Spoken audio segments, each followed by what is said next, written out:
کیا تبلیغ والی جماعت جو پاکستان میں کام کرتی ہے کیا یہ صحیح ہے یا نہیں؟ صحیح اور غلط کی بنیاد اللہ مالک کی توحید ہے. جس کا عقیدہ ٹھیک ہے اور صحیح عقیدے کی طرف بلاتے ہیں وہ ٹھیک ہے، اور جن کے عقیدے میں خلل ہو ان کی محنتیں کتنی ہی اچھی کیوں نہ ہو، عقیدے میں خلل ہونے کی وجہ سے، عقیدے میں خرابی ہونے کی وجہ سے، بد عقیدگی کی وجہ سے، شرک ہونے کی وجہ سے انسان کی ساری نیکی برباد ہو جاتی ہیں. تو تبلیغی جماعت جو ہمارے ملکوں میں کام کرتی ہے ان کے عقائد میں صوفیہ کے عقائد کی ملاوٹ بہت زیادہ ہے. تصوف کے قائل ہیں، وہ عقیدہ رکھتے ہیں کہ قبر والے بزرگ زندہ ہیں، سب کچھ جانتے ہیں، اونٹ ذبح کر دیتے ہیں، روٹیاں دے دیتے ہیں، ہاتھ باہر نکالتے ہیں، مدد کر دیتے ہیں، فقیروں کی مدد کرتے ہیں. تو یہ تمام عقائد قرآن و حدیث کے خلاف ہیں.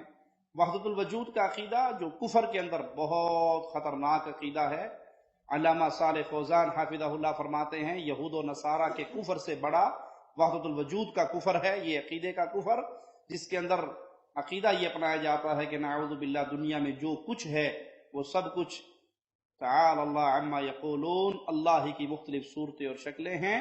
اللہ پاک ہے اس جھوٹ، اس شرک سے. اور تبلیغی جماعت کی کتاب فضائل صدقات کے اندر یہ عقیدہ بھی موجود ہے. مولانا ذکریہ صاحب لکھتے ہیں، اے اللہ معاف فرمانا، جھوٹا ہوں، کچھ نہیں ہوں، تیرا ہی ذل ہے، تیرا ہی وجود ہے، میں کیا ہوں، کچھ نہیں ہوں، جو تو ہے وہ میں ہوں. بندہ جو مرضی ہو جائے اللہ نہیں ہو سکتا. اللہ بندہ نہیں بن سکتا، بندہ اللہ نہیں بن سکتا. خالق خالق ہے، مخلوق مخلوق ہے. خالق اور مخلوق کے فرق کو صوفیاء نے مٹا دیا.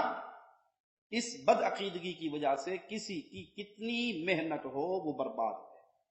تبلیغی جماعت والے بھائیوں کی محنت بڑی ہے، وقت اپنا لگاتے ہیں، پیسہ اپنا لگاتے ہیں، بیوی بچوں کو چھوڑتے ہیں، گھروں سے نکلتے ہیں، ڈور ٹو ڈور جاتے ہیں، اندھیری طوفان بارش میں گھومتے ہیں.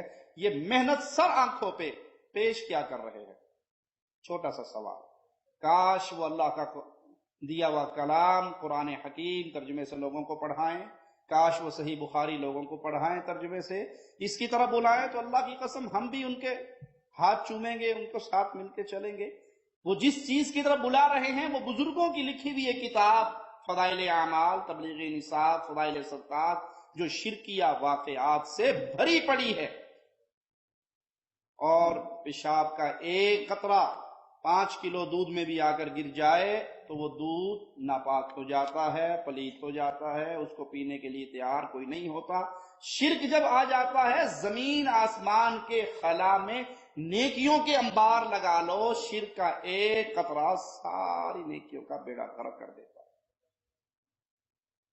مثال دے کے اس شرک کی غلاظت کو آپ کو سمجھا دوں. کسی کی بیوی بہت اچھی ہو، بڑی نیک ہو، پرہیزگار ہو، خاوند کی خدمت کرنے والی، خاوند کے زبان کھلنے سے پہلے اس کی ڈیمانڈ پوری کرنے والی، انتہائی اعلیٰ مقام پہ فائز ہو، اور وہ خاوند کے پاس بیٹھے اور اسے صرف اتنا کہہ دے کہ صبح جب آپ آفس گئے تھے آپ چلے گئے، باہر کا دروازہ بند کرنا آپ کو یاد نہیں رہا، میری اچانک نظر اٹھ گئی، وہاں سے ایک نوجوان گزرا، ماشاءاللہ سبحان اللہ، اللہ نے شکلیں بنائی ہیں، ماشاءاللہ پیارے تو آپ بھی مجھے لگتے ہیں، لیکن گل اوہی کی کہیں.